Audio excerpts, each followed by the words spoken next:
بسم الله الرحمن الرحيم. الحمد لله رب العالمين، والصلاة والسلام على سيدنا ومولانا محمد وعلى آله وأصحابه وأزواجه وذريته أجمعين. اللهم ربنا أرنا الحق حقا وارزقنا اتباعه، وأرنا الباطل باطلا وارزقنا اجتنابه.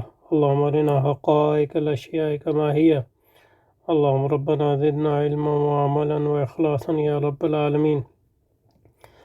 اللهم ربنا أرنا حقائق الأشياء كما هي. اللهم ربنا زدنا علما وعملا وإخلاصا يا رب العالمين. اللهم انصر أولياءك في غزة وفي فلسطين وفي اليمن وفي لبنان وفي سائر بلادك. اللهم انصرهم على عدوك وعدوهم، إنك على كل شيء قدير. اللهم فرج عنا وعن إخواننا في غزة وفي فلسطين كلها وفي سائر بلادك يا رب العالمين. اللهم نفس كربنا وكربهم وثبت أقدامنا وأقدامهم والطف بنا وبهم يا أرحم الراحمين يا رب العالمين.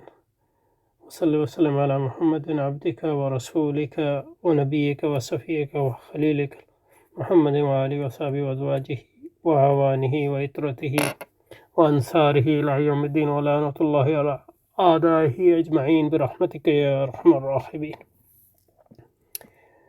اچھا جی، یہاں پہ رکے تھے، یہ عبارت پڑھ لی تھی لیکن دوبارہ اس کو پڑھ لیتے ہیں برکت کے لیے. بسم اللہ الرحمن الرحیم. وَإِنَّ هَذَا الْعِلْمَ لَهُ طَبَقَاتٌ وَلِأَصْحَابِهِ فِيمَا بَيْنَهُمْ دَرَجَاتٌ وَلَهُ قُشُورٌ دَاخِلَهَا لُبٌّ وَأَصْدَافٌ وَسْطَهَا دُرٌّ. وَقَدْ صَنَّفَ الْعُلَمَاءُ رَحِمَهُمُ اللَّهُ فِي أَكْثَرِ الْأَبْوَابِ مَا تُقْتَنَسُ بِهِ الْعَوَابِدُ وَتُذَلَّلُ بِهِ الصِّعَابُ. تو عربی میں جو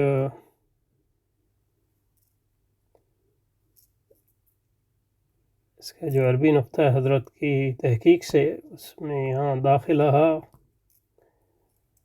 حاشیہ نمبر 4 قولہ داخلہ قولہ داخلہ ظرف بنزل خافت، یعنی یہ ظرف ہے، تبھی اس پہ جو ہے فتح آئی ہے، اور بنزل خافت یعنی حرف جر کو جو ہے یہاں گرا دیا گیا ہے. یہ ہو سکتا تھا وَلَهُ قُشُورٌ فِي دَاخِلِهَا. اچھا جی، اور آگے کیا کہتے ہیں؟ کذالک وسطیٰ، وسطیٰ میں بھی یہی ہے، یعنی یہ ظرف ہے، یہ جو فتح ہے ظرف کی بنیاد پہ، ظرفیت کی بنیاد پہ. وَقَدْ صَنَّفَ الْعُلَمَاءُ رحمهم اللہ فی اکثر علماء تقتنسو پہ لکھا ہے تستادو اور تستادو، شکار کرنا.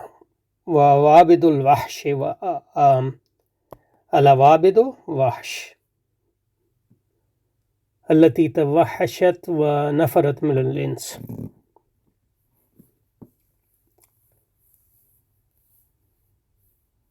وحش والمراد المسائل العویدہ التي لا يعرف معناها، مشکل مسائل سے یہ مراد ہے. والصعب جو ہے، الصعاب جو ہے جمع الصعب کی کہہ رہے ہیں، اور یہ مشکل چیز. اور میرا خیال ہے اس کا یہ مشکل چیز ہے. عصر والا بیج، ابھی اردو میں آئے گا تو اس کا معنی زیادہ واضح ہو جائے گا انشاءاللہ. لیکن میں نے یہ کہا کہ ساتھ ساتھ جو عربی حضرت کی، میرے پاس اس کی PDF نہیں تھی، ورنہ نہیں ہے، ورنہ میں آپ کو دکھا دیتا ہوں. اس کو بھی انشاءاللہ پڑھیں گے. یہ اردو میں بھی پڑھ رہے ہیں، لیکن یہ عربی میں ان کے اصل تحقیق کی حجت اللہ البالغہ کی تحقیق ہے، اور حواشیاں اس میں. شرح تو اتنی لمبی نہیں ہے، لیکن حواشی ہیں بہت اہم. اچھا جی، تو ان هذا العلم له طبقات ولاصحابه فيما بينهم درجات. علم سے مراد علم حدیث ہے، اس کے مختلف طبقات ہیں، مختلف کیٹیگریز ہیں. وَلِأَصْحَابِهِ فِيمَا بَيْنَهُمْ دَرَجَاتٌ وَلَهُ كُشُورٌ دَاخِلَهَا لُبٌّ وَأَصْدَافٌ وسطها دُرٌ وقد صنف العلماء رحمهم الله تعالى في أكثر الأبواب أي أكثر أبواب هذا العلم ما تقتنس به العوابد وتذلل به الثياب. اچھا جی، تو وَإِنَّ أَقْرَبَ الْقُشُورِ إلى الظاهر فن معرفة الحدیث. تو اب یہاں بتایا کہ اس میں ایک اس کا ظاہر ہے اور باطن ہے، تو ظاہر سے جو قریب علم ہے اس میں وہ فن معرفت حدیث. وَإِنَّ أَقْرَبَ الْقُشُورِ إِلَى الظَّاهِرِ فِي فَنُّ مَعْرِفَةِ الْحَدِيثِ صِحَّةً وَضَعْفًا وَاسْتِفَادَةً وَغَرَابَةً وَتَصَدَّى لَهُ جَهَابِذَةُ الْمُحَدِّثِينَ وَالْحُفَّاظِ مِنَ الْمُتَقَدِّمِينَ. تو یہ پہلا اس کا نا کیٹیگری درجات ہیں. تو پہلا علم جو اس میں ہے علم معرفت حدیث ہے، جس میں فن حدیث کی صحت اور ضعف پر بات کی جاتی ہے. وہ غرابت وتلوجب، اور یہاں پہ بھی حاشیہ تو استفادہ جو ہے مستفید جو ہے وہ حدیث کی قسم ہے جو صحت سے قریب ہے، یعنی تواتر سے قریب ہے. لکھا ہے حاشیہ نمبر 1 جو عربی آپ کی ایڈیشن ہے، تحقیق ہے الاستفادہ تو قریب بالتواتر. تو سب سے اونچا درجے کے صحیح حدیث کے بھی کئی درجات ہیں، تو سب سے اونچے درجے کی جو حدیث ہے وہ تب متواتر ہوتی ہے، اور متواتر سے نیچے جو ہے مستفید ہوتی ہے. اور اس کی تعریف جو ہے علم مصطلح الحدیث، علم مصطلح الحدیث جو ہے اس میں ہم پڑھتے ہیں، جس میں امام جو ہمارے کون سی کتاب کو پڑھی تھی ابھی یاد، لیکن امام ابن حجر عسقلانی کی جو چھوٹی سی کتاب ہے وہ اس کی اور دوسری کتابیں بھی اس میں ہیں. اور ظاہر ہے کہ آخری جو کتاب ہم لوگوں نے پڑھی ہے وہ الفیہ عراقی کا، اور امام سیوطی کا بھی الفیہ ہے، لیکن وہ ہمارے شناقطہ کے ہاں پڑھایا جاتا ہے مالکی، لیکن پاکستان میں ابن حجر کی کتاب پڑھاتے ہیں، اور میرا خیال ہے سیوطی کی کتاب بھی پڑھاتے ہیں، تدریب الراوی جو سیوطی کی شرح ہے میرا خیال یاد نہیں. فی اکثر وَإِنَّ أَقْرَبَ الْقُشُورِ إِلَى الظَّاهِرِ فِي مَعْرِفَةِ الْأَحَادِيثِ صِحَّةً وَضَعْفًا. تو پہلی حدیث کی ایک جو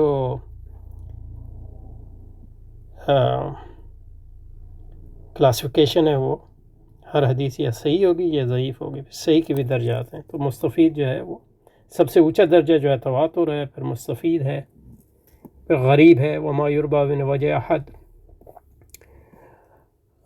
غریب وہ ہوتی ہے جو صرف ایک ہی اس کا لائن ہو، اور وہ خاص جو عبارت ہے وہ کسی اور محدث سے مروی نہ ہو، اور کوئی اور سلسلے سے مروی نہ ہو. لیکن یہ اس کی اصل جو جس کی ایگزیکٹ ڈیفینیشن میں یہاں بیان نہیں کر رہا، کیونکہ وہ تو پھر جب علم وہ پڑھیں گے تو اس میں دیکھنی چاہیے. میں صرف حضرت کا حاشیہ پڑھ رہا ہوں. تصدی لہو تعرض لہو، یعنی اس کے لیے اٹھے، تصدی لہو. اور جہابزہ کا مطلب ہے جہابزہ کا مطلب ہے یعنی جہابزت بڑے محدثین. فرمایا جہابزہ کی جو مفرد ہے جہبز، اس کا مطلب ہے نقاد، خبیر، بصیر، ایکسپرٹ جس کو کہتے ہیں. تو اس کا تھوڑا یہ جو یہاں تقسیم پہلی تو حدیث، تو پہلا علم جو ہے معرفت حدیث کا ہے سند کے اعتبار سے، جس میں یہ پتہ چلتا ہے کہ حدیث جو ہے صحیح ہے یا ضعیف ہے یا موضوع ہے. یہ تو بالکل ہی یعنی، اور صحیح اور ضعیف جو ہے وہ اس کی نسبت رسول اکرم کی طرف درست ہے، لیکن اس نسبت کے درجات ہیں، نسبت کی قوت. موضوع تو ظاہر آپ اس کو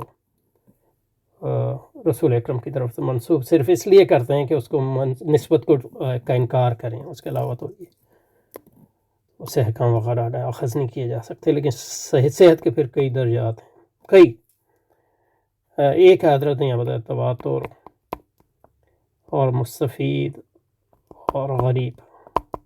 اور ضعف کے بھی پھر کئی درجات ہوتے ہیں. ضعیف وہ ہوتے ہیں جو حسن اس کے بیچ میں آ جاتے ہیں. تو وہ ساری کلاسیفیکیشن حضرت نے بیان نہیں کی.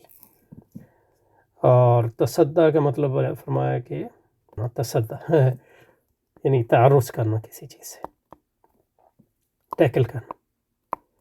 اور جہابذہ تو محدثین میں سے جو بڑے پائے کے علماء تھے انہوں نے اس میں تو جہابذہ جو ہے اس کی یہ جمع ہے جیبز کی حضرت فرما رہے ہیں. میں حضرت پہ یہاں رلائے کر رہا ہوں کہ میں نے اس پہ تحقیق نہیں کی ہے، تو اگر اس میں کوئی غلطی ہے تو اس کے ذمہ دار حضرت ہی ہیں، میں نہیں. جہبذ کا مطلب ہے نقاد، الخبیر، البصیر فرما رہے ہیں. تو یہ مطلب یہ تو واضح ہے ایکسپرٹ، اس کو انگریزی میں یعنی ماہر فن. بڑے بڑے ماہر محدثین نے اس علم میں جو ہے جیسے مطلب نووی ہو نہیں ابن صلاح ہو گئے اور ابن حجر اسقلانی ہو گئے، اور اس سے پہلے کے جو لوگ تھے یحییٰ ابن معین ہو گئے،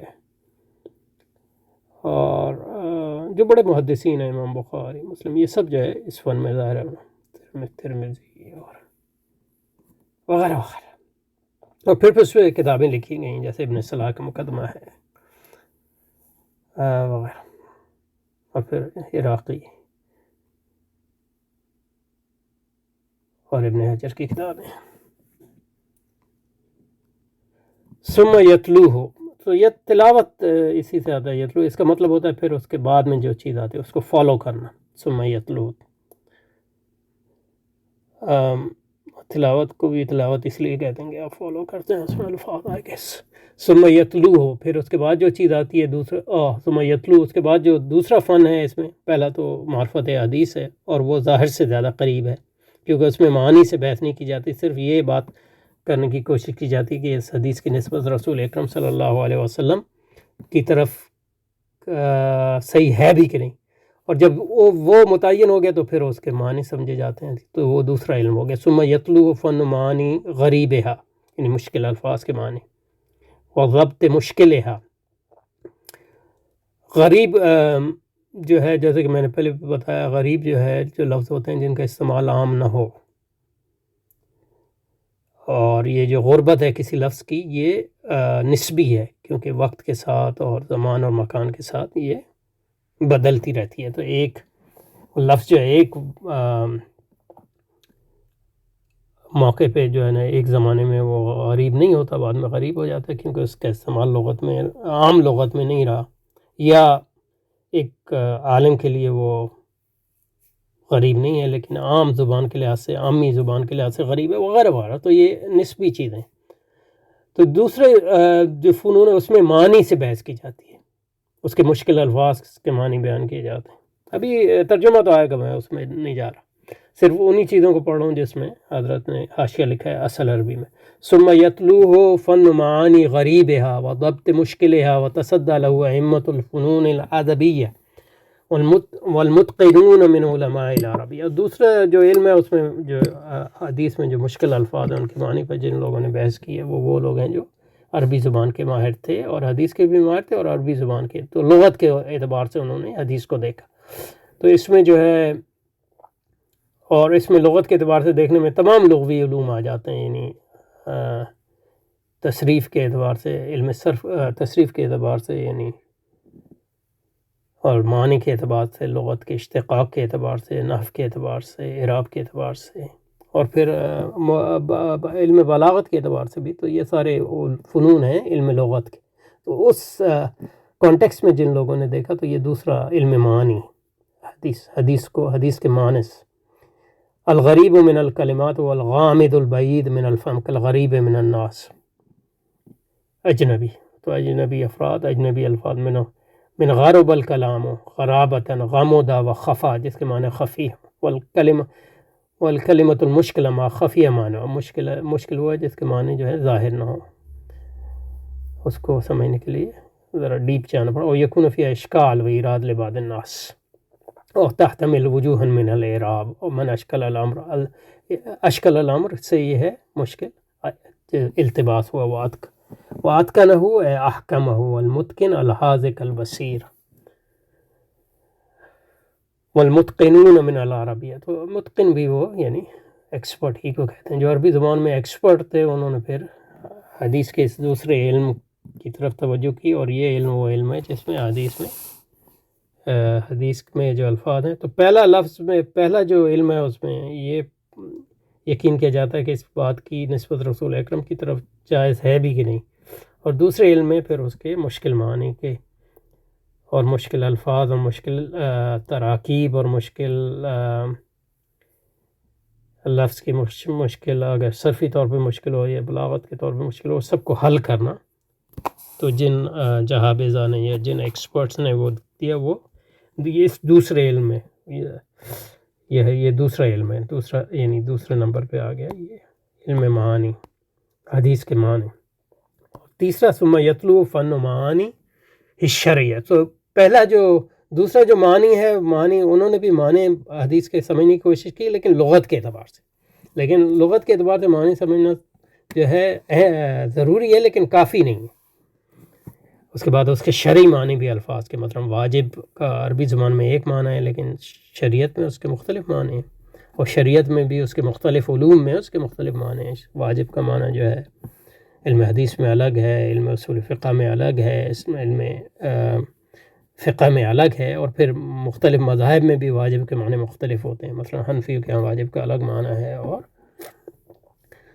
شافعی اور مالکیوں کے ہاں واجب کا الگ معنی ہے، وغیرہ وغیرہ. تو یہ اصطلاحی معنی ہے. تو تیسرا علم وہ ہے جس میں احادیث کے شرعی الفاظ کے شرعی معنی کی بات کی سمجھنے کی کوشش کی جاتی ہے. فن معانی شرعیہ و استنباط الاحکام الفرعیہ، اور اس سے کس طرح جو استنباط کیے جائیں احکام.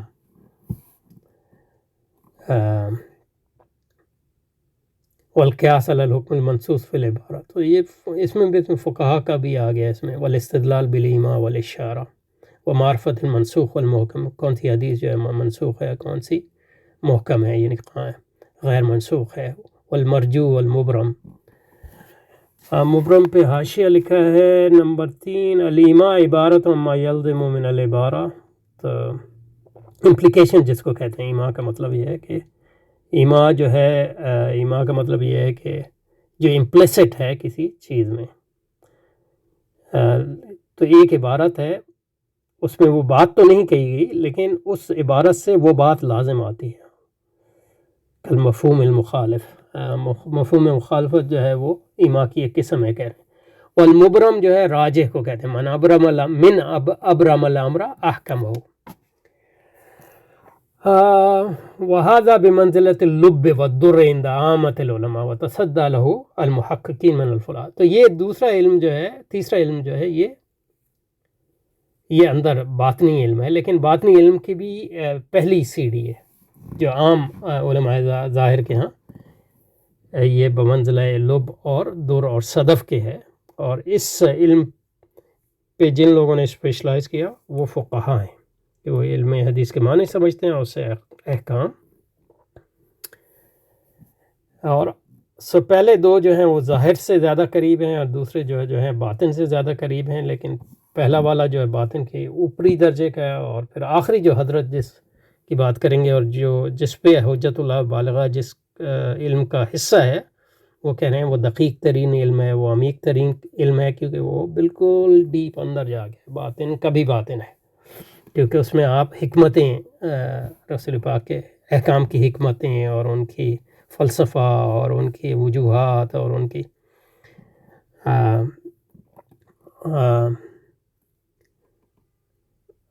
حکمتیں اور وجوہات اور ان کے اسرار سمجھنے کی کوشش کرتے ہیں. تو یہ ایک چوتھا علم ہے ہاذا نمبر 4. قولو ہاذا ہے خذ ہاذا او الامر ہاذا او ہاذا کما ذکر وہی کلمۃ فصل. یہ حاشیہ پڑھ رہا ہوں حضرت کا. یجاء بها للانتقال من شيء الى شيء ليس ببعيد منه كقوله تعالى في سورة الصاد الآية 55 بعد بيان جزاء المتقين هذا وإن للطاغين لشر مآب.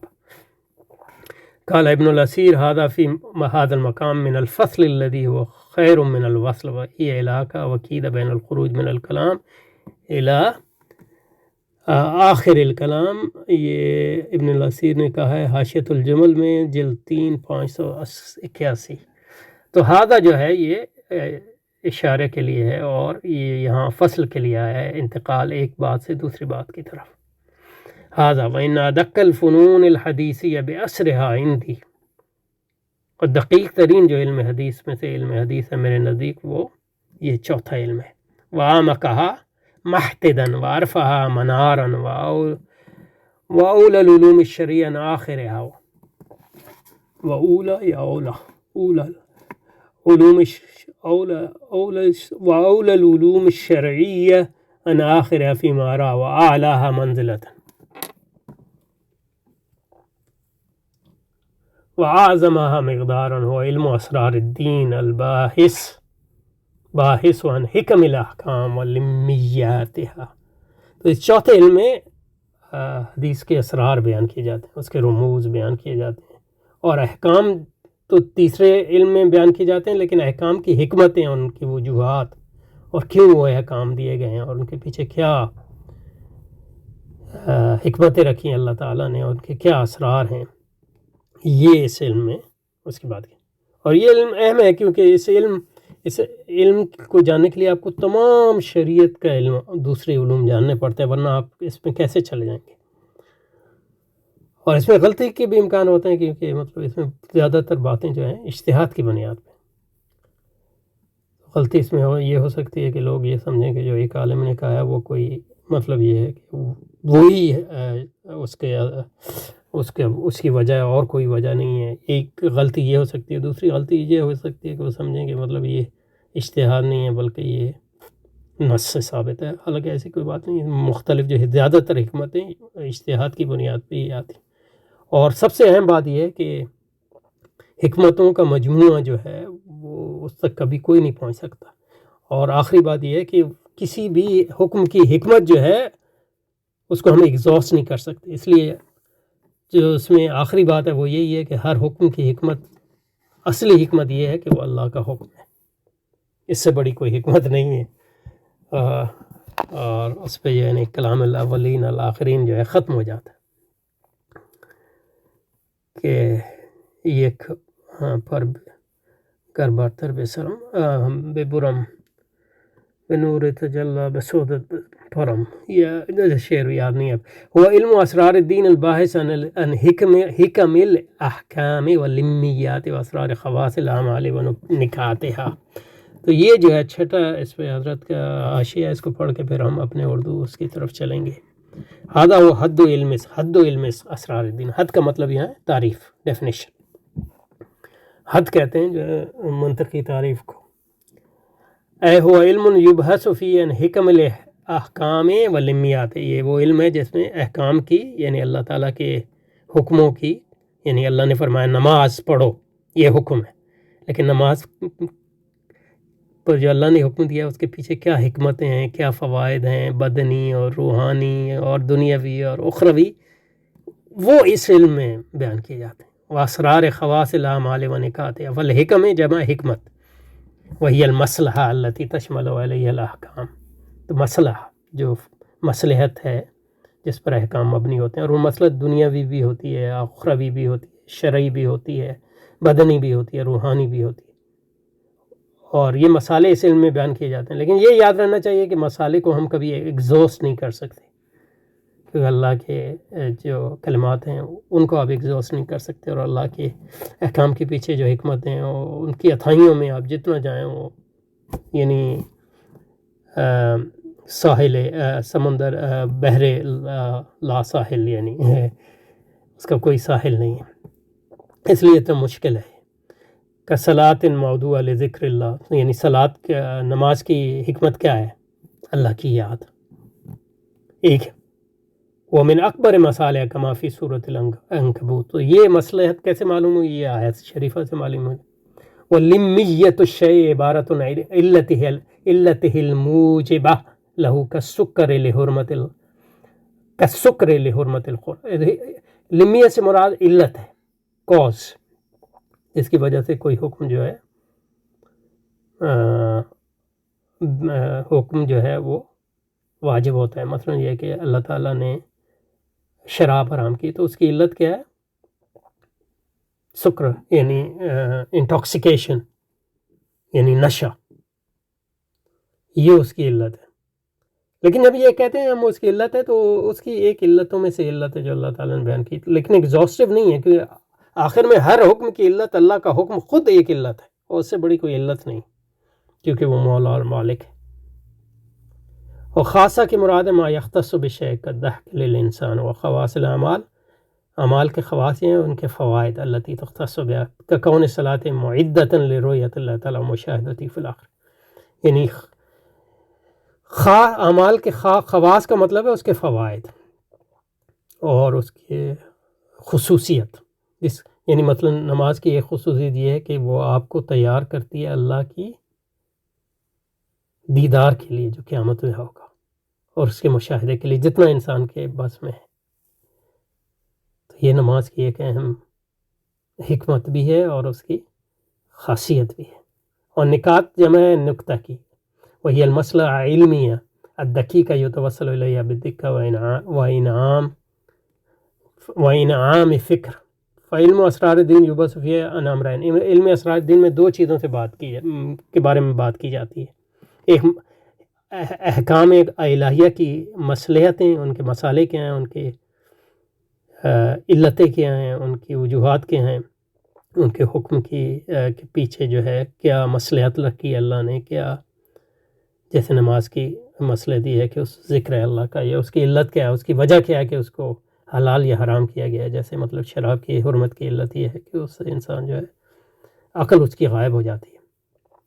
اور دوسرا اس کا مقصد خواص الاعمال و نکات ہے، یعنی اعمال کی جو خاصیتیں ہیں یا اس کے فوائد ہیں اور اس کے دقیق جو نکات ہیں.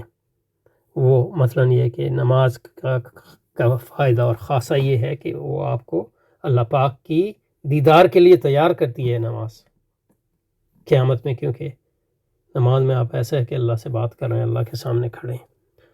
اور اس کا موضوع کیا ہے؟ وہ احکام شریعت ہیں اور اعمال اسلامی ہیں من حیث الاسرار والعلل. تو اس کا موضوع جو ہے احکام شریعت ہی ہیں، لیکن احکام شریعت تو فقہ کے بھی موضوع ہیں، لیکن فقہ کے موضوع صرف ان معاملوں میں ہے کہ وہ حکم کیا ہے اور اس کی دلیل کیا ہے. لیکن یہاں اس کا موضوع یہ ہے کہ احکام شریعت کے اسرار کیا ہیں، ان کے رموز کیا ہیں، ان کی علتیں کیا ہیں، ان کے خواص کیا ہیں، ان کے پیچھے جو حکمتیں کیا ہیں، اور کس غرض کیا ہے. والغرض منه، اور اس کا مقصود کیا ہے؟ بصیرت فی الدین. اس علم کا مقصد یہ ہے کہ آپ کو دین میں بصیرت حاصل کی جائے. جیسے کہ حضرت ابراہیم علیہ السلام نے اللہ سے فرمایا کہ مجھے دکھا دیجئے کہ آپ مردوں کو کیسے زندہ کرتے ہیں. اللہ نے فرمایا کیا تم ایمان نہیں لائے؟ تو فرمایا ایمان تو لائے ہوں لیکن یقین میں اضافہ چاہتا ہوں. تو اسی طرح اس علم سے جو بصیرت آدمی کی، یعنی ہمارا ایمان ہے کہ اللہ کا حکم ہے تو اس میں فوائد ہی فوائد ہیں اور اس کے لیے اور کوئی وجہ نہیں چاہیے. لیکن جب ہمیں معلوم ہوتا ہے کہ نماز کا یہ فائدہ ہے کہ یہ اللہ کی یاد ہے، نماز کا یہ غرض یہ ہے اور اس کی حکمت یہ ہے اور اس کے اسرار یہ ہے کہ وہ آپ کو اللہ کے دیدار کے لیے تیار کر رہا ہے، تو آپ پھر نماز کو جس طرح پڑھیں گے اور سمجھیں گے وہ بالکل مختلف ہوگا. اچھا جی، تو یہاں رکتے ہیں انشاءاللہ. اور اب ترجمہ نہیں کیا، شروع ہی نہیں کیا، لیکن ترجمہ اگلی بار انشاءاللہ پڑھیں گے، کیونکہ ترجمہ ساتھ ساتھ ہم نے کر دیا ہے تھوڑا بہت. اور حضرت نے جو ہم نے پچھلی نشست کی تھی اس میں اس کے لیے تیاری بھی کر دی تھی تھوڑی سی. تو اس کو ایک بار پھر پڑھ لیتے ہیں عبارت کو، اور انشاءاللہ اگلی بار جو ہے اس کا ترجمہ جو حضرت نے کیا تھا اس کو دیکھیں گے. تو بسم اللہ الرحمن الرحیم. وَإِنَّ هَذَا الْعِلْمَ لَهُ طَبَقَاتٌ وَلِأَصْحَابِهِ فِيمَا بَيْنَهُمْ دَرَجَاتٌ وَلَهُ قُشُورٌ دَاخِلَهَا لُبٌّ وَأَصْدَافٌ وَسْطَهَا دُرٌّ. وقد صنف العلماء رحمهم الله تعالى في أكثر الأبواب ما تقتنس به الأوابد وتزلل به الصعاب. وإن أقرب القشور إلى الظاهر فن معرفة الأحاديث، وإن أقرب القشور إلى الظاهر فن معرفة الأحاديث صحة وضعفا واستفادة وغرابة. وتصدى له جهابزة المحدثين والحفاظ من المتقدمين. ثم يتلوه فن معاني غريبها والضبط مشكلها. وتصدى له أئمة الفنون الأدبية أئمة الفنون الأدبية والمتقنون من علماء العربية، ثم يتلوه فن معانيه الشرعية واستنباط الأحكام الفرعية والقياس على الحكم المنصوص في العبارة والاستدلال بالإيماء والإشارة ومعرفة المنسوخ والمحكم والمرجوح والمبرم، وهذا بمنزلة اللب والدر عند عامة العلماء، وتصدى له المحققون من الفقهاء. هذا وإن أدق الفنون الحديثية بأسرها عندي وإن أدق الفنون الحديثية بأسرها عندي وأعمقها محتدا وأرفعها منارا هو علم أسرار الدين الباحث عن حكم الأحكام ولمياتها وأسرار خواص الأعمال ونکاتها. تو یہاں تک جو ہے یہاں پہ حضرت رک گئے، لیکن حضرت شاہ صاحب آگے جا کے کہتے ہیں فواللہ احق العلوم بین یصرف فیہ من اتاکہ نوائس من اتاکہ نفائس الاوقات ویتخذہ عدۃ لمعادہ بعد ما فرض علیہ من الطاعات. تو اس کو اگلی بار پڑھیں گے. میرا خیال ایک حاشیہ رہ گیا ہے، یہ 5 منارن پہ جو حاشیہ ہے نمبر 5، قول وَإِنَّ أَدَقَّ الْفُنُونِ الْحَدِيثِيَّةِ عَطْفٌ عَلَىٰ قَوْلِ وَإِنَّ عُمْدَةَ الْعُلُومِ. ان عمدۃ عطف آیا یہ پیچھے والے پہ. عمدۃ العلوم کہاں تھا؟ وَإِنَّ أَدَقَّ وَارْفَعْهَا وَأَوْلَى. عمدۃ العلوم کہاں تھا؟ وإن هذا المتبع ولو كشود أخص وإن أقرب الشيء وسعة واستفادت.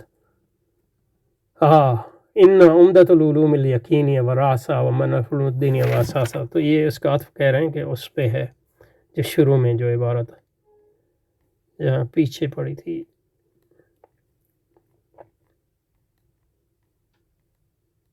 یہاں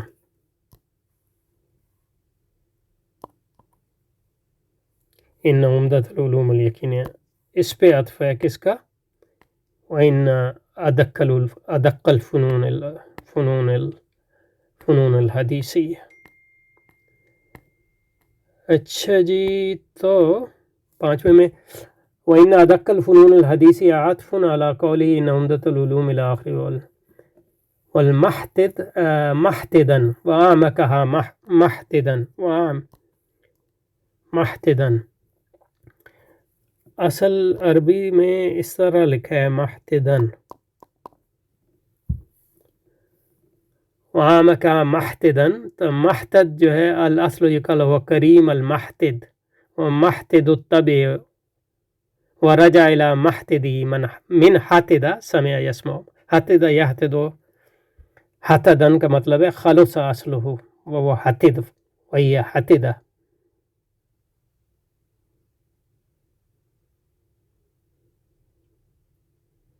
یعنی اس کی جو ہے خالص. یہ پھر پہچانا یہ بات دقیق تر گہری جڑیں رکھنا اور سب سے زیادہ بلند منارت اور منارت سب سے برتر سب سے عظیم المرتد میرے نظر میں دقیق ترین اور گہری جڑیں رکھنے والا. یہاں انہوں نے ترجمہ کیا، لیکن کہہ رہے ہیں کہ یہ حتدہ یحتدو حتدن خلص اصلہ خالص. وہی المنارہ ما یقام فی المنارہ. منارت تو یعنی اردو میں بھی ہم استعمال کرتے ہیں، جیسے ما یقام فی الموانی لتہتدی بہ السفن، جس کو لائٹ ہاؤس کہتے ہیں ہم جو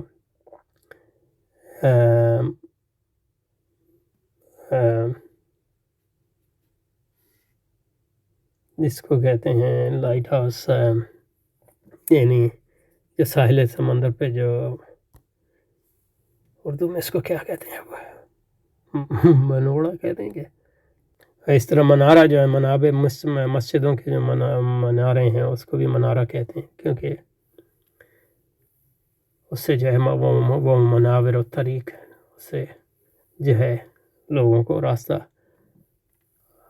معلوم کرنے میں آسانی ہوتی ہے۔ تو جو منارہ لائٹ ہاؤس جو ہوتا ہے اس سے جو جہاز آ رہتے ہیں سمندری جہاز ان کو راستہ متعین کرنے میں آسانی ہوتی ہے۔ تو عامک محتدن، تو عمیق ترین اپنی اصل کے اعتبار سے اور سب سے بلند ترین مینارے کے اعتبار سے، یعنی اس سے جو ہے لوگ طریقے جانتے ہیں شریعت کے احکام کی حکمتوں کے۔ تو اس کی ترجمہ انشاءاللہ تفصیل سے اگلی بار آئے گا، تو اس پہ لیکن یہ جو حضرت کا حاشیہ ہے اصل میں اس کو پڑھنا چاہ رہا تھا تو وہ پڑھ دیا یہاں، تو اس پہ رکتے ہیں انشاءاللہ۔ سبحانک اللہم و بحمدک، نشہد ان لا الہ الا انت، نستغفرک ونتوب الیک، وصلی وسلم علی سیدنا و مولانا محمد وآلہ وصحبہ وازواجہ وذریتہ۔